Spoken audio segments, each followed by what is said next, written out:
ગામની જનતાને સમયસર પાણી ન મળતા ઘોઘા ગ્રામ પંચાયત ખાતે રજૂઆત કરવામાં આવી।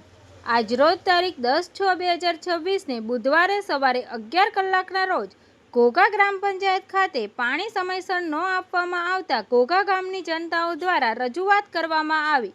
ભર ઉનાળામાં પાણીની સમસ્યાઓથી લોકો થયા ત્રાહિમામ।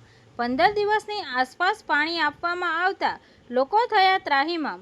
15 દિવસની આસપાસ પાણી 1 કલાક આસપાસ લોકોને મળતા લોકોને પાણી પૂરતું મળતું નથી તેવા લોકો દ્વારા અનેક આક્ષેપ કરવામાં આવ્યા। તંત્રી મહેબૂબ રફાઈ સાથે news reader Sneha Patel, Tapasvi Gujarat news, Ghogha. તમારું નામ? મારું નામ મુન્નીબેન। ક્યાં વિસ્તારમાં રહ્યો છો? વરકુવાડા, નવા ચકલા। હાલ અત્યારે તમે જે ઘોઘા ગ્રામ પંચાયત આવ્યા છો, શું સમસ્યાને લઈને આવેલા છો? પાણીની અમારે 15 દિવસે પાણી આવે છે એનું કહેવા આવ્યા છે। અમને 8 દિવસે પાણી કરી આપો। બરોબર, અત્યારે અહીંયા રજૂઆત કરવામાં આવી તો એ શું કહેવામાં આવ્યું તમને? ઈ લોકોને એમ કહે છે કે ઉપરથી પાણી ઓછું આવે છે તો અમે કેમ 8 દિવસે આપીએ?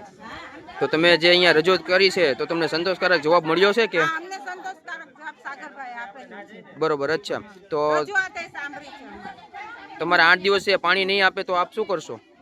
તો અમે સાગરભાઈને કીધું કે તમે અમને ઉપર જે પાણી પુરવઠા અધિકારી છે ત્યાંનું અમને એડ્રેસ દો તો ત્યાં અમે રજૂઆત કરીએ। અત્યારે તમે તમારી સાથે રહીને રજૂઆત કરીએ। અત્યારે તમે ક્યાં ક્યાં વિસ્તારના લોકો અહીંયા ગ્રામ પંચાયતે રજૂઆત કરવા માટે આવેલા છો?